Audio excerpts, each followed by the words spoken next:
Banyak sekali ayat-ayat yang berhubungan dengan masalah istiqomah. Ya, yang pertama misalnya dalam surah Hud, ya, surah nomor 11 ayat 112. Allah subhanahu wa ta'ala berfirman, surah Hud, surah nomor 11 ayat 112. Fastaqim kama umirta wa man taba ma'ak. Oleh karena itu istiqomalah hai Muhammad, ya, terhadap apa yang diperintahkan kepadamu, komitmen, konsisten. Sekali kita sudah tahu hukumnya, ingat ya, wajib dan sunnah. Puasa 6 hari Syawal, ya, puasa Senin Kamis, puasa Iyamul Bid, sunnah. Salat duha, salat malam, zikir pagi petang, sunnah. Tetapi tetap juga perintah agama. Jangan cuma bilang itu kan cuma sunnah. Ya, baik, berarti meninggalkan, tidak istiqomah berarti. Ya, harus sunnah juga dijaga. Dan saya sudah bilang tadi, garis bawah baik-baik. Kalau Bapak Ibu sibukkan diri dengan amal-amal sunnah, wajibnya otomatis terjaga. Tidak mungkin orang komitmen jaga sholat malam sama sholat dua lalu tidak sholat wajib. Tidak mungkin itu. Pasti sholat wajibnya akan lebih terjaga. Nah, begitu juga dengan orang biasa puasa Senin Kamis, Ayyamul Bid. Nanti tiba Ramadan pasti terjaga, otomatis. Orang yang rutin sedekah, zakatnya akan terjaga. Orang yang biasa umroh, hajinya akan lebih mudah, kan begitu. Sama juga dengan meninggalkan hal-hal yang makruh. Makan dan minum berdiri kan makruh hukumnya, ya. Maka ini kalau kita jaga misalnya, tidak kita lakukan, tetap usahakan cari tempat duduk, makan dan minum sambil duduk misalnya, ya. Maka yang wajib-wajib akan terjaga, otomatis. Ya, maksudnya hal-hal yang dilarang, yang haram akan lebih terjaga. Kita tidak akan lakukan, tidak mungkin lagi makan babi atau yang haram itu sudah tidak mungkin. Karena dia peduli dengan hal-hal yang makruh saja, berarti yang haram pasti akan lebih dia jauhi. Nah seperti itu. Dan Allah SWT menekankan kepada Nabi Muhammad SAW juga seperti itu. Fastaqim kama umirt. Istiqamalah sebagaimana kau telah diperintahkan. Komitmen untuk menjaga perintah dan meninggalkan larangan. Dan siapapun yang taubat bersamamu. Siapa yang sudah kembali kepada Allah, ikuti itu. Kemudian dalam surah Asy-Syura, surah nomor 42 ayat 15, juga Allah mengingatkan tentang masalah istiqamah. Ini tambahannya, tidak ada di buku kita. Tambahan syarah atau penjelasan tentang masalah istiqamah itu. Dalam surah Asy-Syura, surah nomor 42 ayat 15 berbunyi, "Falidzalika fad'u wastaqim kama umirta wa la tattabi' ahwa'ahum." Al-ayat. Artinya, oleh karena itu, berdakwalah kau hai Muhammad, sampaikanlah. Begitu juga berlaku pada semua umatnya yang sudah faham. Bapak Ibu yang sudah faham, jangan hanya melakukan sendiri, tapi dakwakan, sampaikan kepada orang lain. Dan ini salah satu kiat dan hadiah kalau saya melihat dari Allah Subhanahu Wa Taala kepada kita untuk memperbanyak amal soleh. Kayak misalnya hadir taklim begini, sekarang ikut taklim dapat pahala, asal dia ikhlas insya Allah kepada Allah, dan semoga kita semua ikhlas, ya. Tetapi ada cara untuk mendapatkan pahala ekstra dengan cara ajak orang lain. Sebarkan informasinya. Kalau misalnya dari informasi itu ajakan kita ada 10 orang yang datang juga, berarti kita dapat juga pahala mereka. Nah seperti itu namanya mendakwakan. Ya. Di sini Allah mengatakan oleh karena itu, ya, berdakwalah, berdoa, ya, sampaikanlah ya. Dan istiqamalah sebagaimana kau telah diperintahkan. Dan jangan pernah mengikuti hawa nafsu mereka. Maksudnya hawa nafsu orang-orang yang pelanggar. Gak boleh kita kendor imannya Bapak Ibu sekalian hanya karena teman kita datang, ayo kita ke sana yuk. Dosa kita sudah tahu. Ya udah nggak apa-apa, kita ikut sekarang. Jangan, ya. Perlu digarisbawahi poin penting ya. Kalau Bapak Ibu sudah sampai pada level iman tertentu, misalnya kita pernah dengarin ceramah tentang kuburan, tentang neraka, tersentuhlah. Lalu kita mulai hijrah. Mulai kita lebih baik, lebih dekat kepada Allah. Sampai pada, anggaplah ini contoh saja. Jangan terpengaruh dengan angkanya. Saya cuma supaya mudah difahami. Misalnya ada anak tangga nih. Kita sudah sampai pada tingkat ke-7 dari anak tangga keimanan. Ya. Contoh misalnya. Karena kita tersentuh tadi secara ya, keimanan dari ceramah itu. Mulailah kita sholat malam. Mulailah kita sholat duha. Mulailah ini rajin dan segala macam. Kita sudah mulai jaga diri kita dari yang haram. Tapi satu waktu misalnya Bapak Ibu buka diri. Syaitan bisikin, syaitan manusia atau syaitan jin. Ya. Tidak selamanya syaitan itu dari jin ya, banyak syaitan manusia. Semua yang berusaha mengajak kita maksiat dari manusia itu syaitan manusia. Allah bilang di akhir surah An-Nas, minal jinnati wan nas, dari jin dan manusia. Manusia itu ada syaitannya, ya, yang selalu mengajak orang buat dosa itu berarti dari syaitan juga. Maka semua bisikan mereka harus kita tolak, tidak boleh kita ikutin. Nah, itu komitmen dalam masalah itu penting sekali. Jangan ikuti hawa nafsu mereka, bisikan-bisikan mereka kata Allah. Kemudian selanjutnya Fussilat, ya. Tadi surat yang sempat kita baca ya, tapi ini ayat 6. Surah nomor 41 ayat 6 tadi kita baca Fussilat 30 sampai 32. Nah, kalau kita mundur di ayat 6, ya, itu berbunyi fastaqimu ilaihi wastaghfiruh. Istiqomalah kalian kepada Tuhan kalian itu dan memohon ampunlah atas kesalahan di masa lalu. Dan sekarang ke depan. Dan sering saya ulangi Bapak Ibu sekalian, kalau hadir di pengajian seperti ini, kita sedang bicara saat ini ke depan. Kita nggak bicara yang lalu-lalu. Nggak usah berkecil hati, oh saya kan dulu begini, itu dulu, nggak usah bahas. Sudah dengar sekarang misalnya masalah bahasan kejujuran. Dulu pernah bohong, udah lupain. Istighfar kepada Allah, sekarang ke depan saya jujur. Nah gitu. Tujuannya begitu. Pengajian begitu ya. Jadi begitu dengar, bubar, jangan hanya sekedar bubar. Oh iya, tadi bagus ya. Oh tadi rame ya. Gak penting itu. Bahasan yang tidak penting. Ya. Itu seperti orang bahas makanan, bahasanya bungkusannya. Apa yang mau dibahas di bungkusan? Tadi bungkusannya makanan itu bagus ya. Gak penting, isinya enak gak? Kan gitu. Itu aja misalnya. Jadi bubar menjadi orang yang lebih baik. Gitu loh. Itu yang penting. Karena umur sangat terbatas. Mungkin ini pengajian terakhir, kita tidak tahu. Mungkin itu ibadah terakhir. Gitu kan. Saya selalu jadikan prinsip hidup saya, kalau ada orang miskin minta kasih aja. Mungkin itu sedekah terakhir, kita tidak tahu. Ada kesempatan bangun malam, jangan tidur. Bangun aja, wudu, sholat malam. Mungkin itu ibadah terakhir. Kita tidak pernah tahu. Ya. Maka Allah SWT mengatakan istiqomalah ya, kepadanya atau di jalannya dan mohon ampunlah. Pernah ada satu bapak-bapak umurnya 60 tahun di masa Hasan Basri, dia bertemu. Jadi jangan patokannya angka 60-nya, nanti yang belum 60 tahun bilang, oh itu kan 60 tahun Ustaz. Karena ada saja syaitan bisikin ya supaya tidak menerima ilmu itu. Ini contoh karena pas kebetulan orang itu umurnya 60 tahun. Dia bilang, waktu datang dalam majelisnya Hasan Basri tanya, umurmu berapa? Dia bilang 60 tahun. Kata Hasan Basri, kalau begitu, sudah 60 tahun kau menuju ke Tuhanmu. Dan berarti sudah sangat lama, sebentar lagi kau akan tiba. Maka orang itu bilang, inna lillahi wa inna ilaihi raji'un. Kalau gitu kami ya yakini kami adalah dari Allah dan kami akan kembali kepada Allah. Maka kata Hasan Basri, kau tahu makna kata-katamu itu? Dia bilang tidak. Maksudnya dia ingin penjelasan lebih jauh. Maka kata Hasan Basri, kau akan ya, kalau kau mengatakan kami adalah milik Allah, berarti kau yakin Allah menciptakanmu dan kepadanya kami akan dikembalikan, berarti kau akan kembali kepada Tuhan. Dan orang yang kembali pada Tuhannya berarti akan diminta pertanggungjawabannya. Ya, dan dia akan terima balasan amal baiknya, dia akan diminta pertanggungjawaban dari dosa-dosanya. Maka orang itu mengatakan, kalau begitu apa solusinya? Maka kata Hasan Basri, solusinya adalah kau perbaiki mulai hari ini ke depan sampai ajalmu datang. Maka Allah akan berikan kau balasan terhadap amal kau hari ini ke depan dan Allah maafkan masa lalumu. Tapi kalau sisa umur ini masih kau buat lagi dosa, maka Allah akan hukum kau dosa yang kau lakukan dan dosa-dosa yang lalu kamu sudah lakukan. Jadi memang harus kita berbicara sekarang ke depan, perbaikin. Berubah, memang wajar orang berubah. Jangan heran kalau kita sudah melihat ada rasa keimanan itu, kita merasa berubah. Kita mau lebih baik penampilannya, lebih islami, kita mau jaga tutur kata kita mau jaga pergaulan, mau jaga, itu semua memang wajar, itu efek daripada keimanan. Nah saya kembali ke contoh tadi yang saya bilang, kalau Bapak Ibu sudah sampai pada level keimanan tangga ke-7, karena pernah dengar satu ceramah yang menarik misalnya. Lalu kita buka pintu dosa nih, sekali aja. Misalnya kita terjerumus dalam dosa lagi, kita kan turun tuh, bahasa agama kita futur ya. Turun dia, turun 2 tangga aja misalnya, ke tangga ke-5, beda, iman kita sudah beda. Maka untuk kembali ke tangga yang pertama, tangga ke-7, butuh pendongkrak yang lebih kuat dari awal. Nggak bisa kita cuma dengarin ceramah yang sama, nggak bisa kembali ke level 7, nggak bisa. Harus ada lebih berat, itu susahnya. Oleh karena itu jangan buka pintu itu, jangan dibuka. Amal soleh itu untuk dipelajari dan dijaga. Dosa itu dipelajari untuk dijauhi. Nah itu poinnya, kan gitu. Baik, selanjutnya adalah perkataan Allah Subhanahu wa taala kepada Nabi Musa alaihissalam dan saudaranya Harun alaihissalam dalam surah Yunus surah nomor 10 ayat 89. Dalam surah Yunus ayat 89. Qala qad ujibat da'watukuma fastaqima wa la tattabi'ani sabilal ladzina la ya'lamun. Telah diterima doa kalian ya, berdua. Karena Nabi Musa sama Nabi Harun minta kepada Allah agar dibuat teguh bisa menghadapi Fir'aun. Karena Fir'aun itu raja zalim, punya kekuatan fisik, punya kekuatan pasukan, punya harta. Nabi Musa sama Nabi Harun berdua saja disuruh datang dakwai raja zalim. Kan setiap saat bisa ditebas lehernya, bisa dibunuh. Maka mereka mohon agar lindungi. Allah mengatakan telah diterima doa kalian berdua.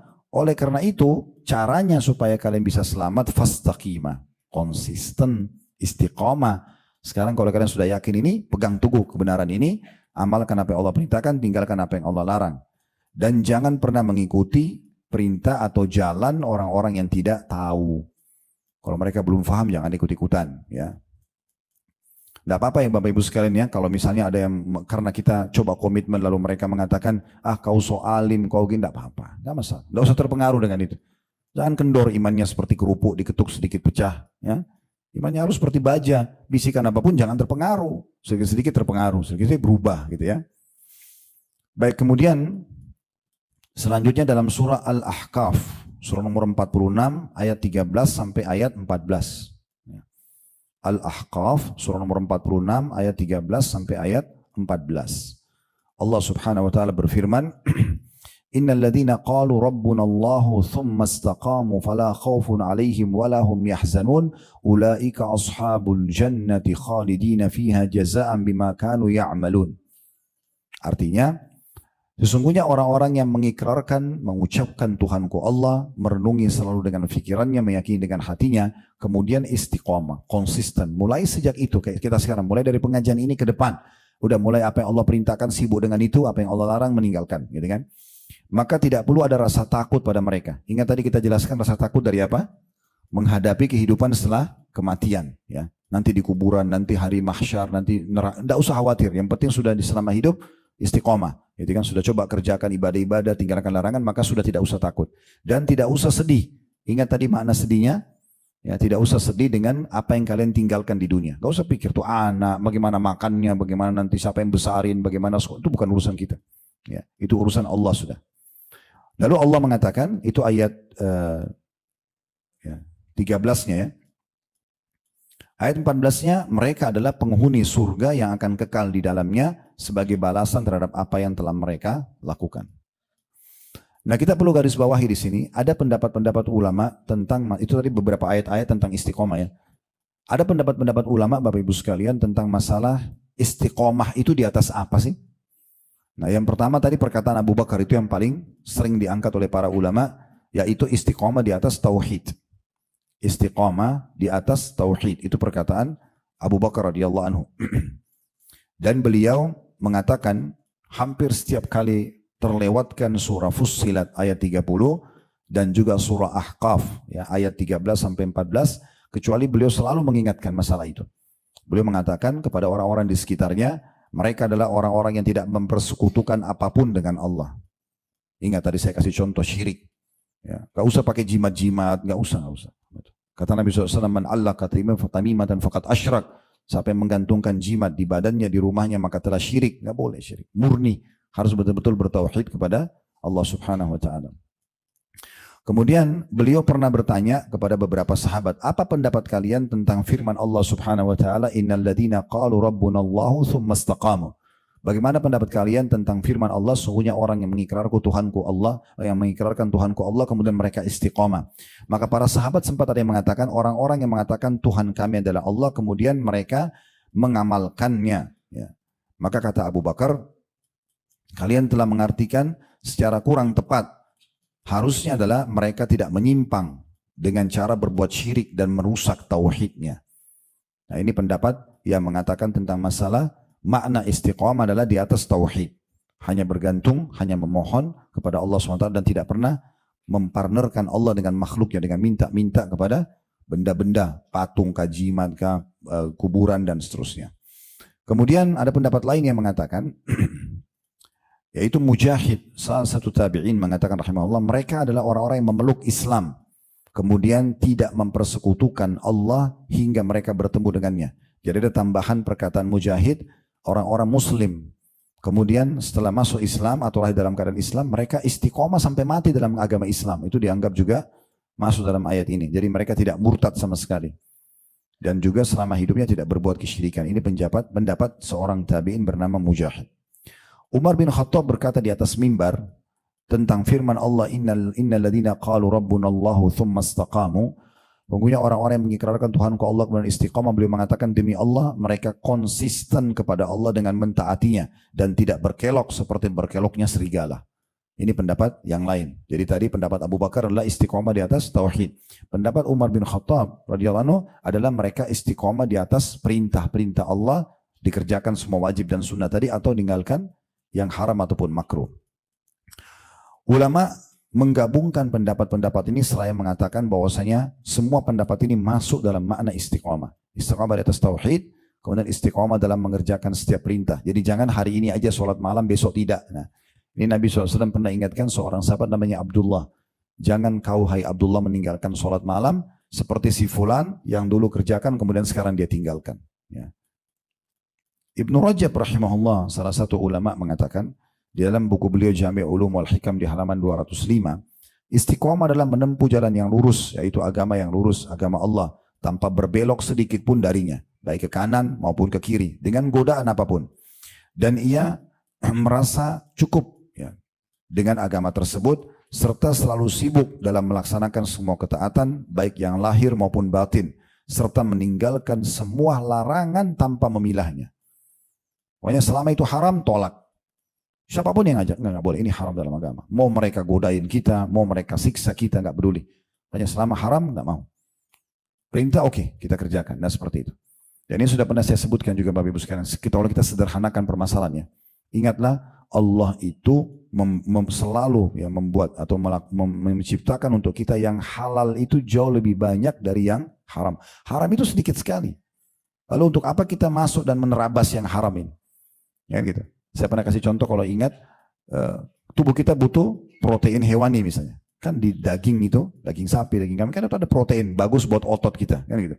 Dan itu butuh. Kalau seandainya Allah ciptakan kita dan tubuh kita butuh ini, lalu semua daging hewan haram, wajar orang melanggar. Kan gitu. Karena tubuh kita kan butuh.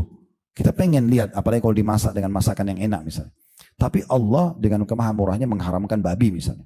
Tapi babi ini diganti dengan apa? Sapi, kambing, ayam, kelinci, semua hewan air.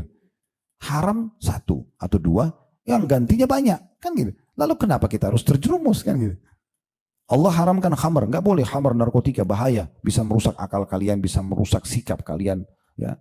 Akhlak kalian, karakter ini berubah semua dengan minuman-minuman keras, makanan, narkotika ini yang terlarang, ya obat-obatan terlarang. Itu semuanya bisa berbahaya. Gitu kan?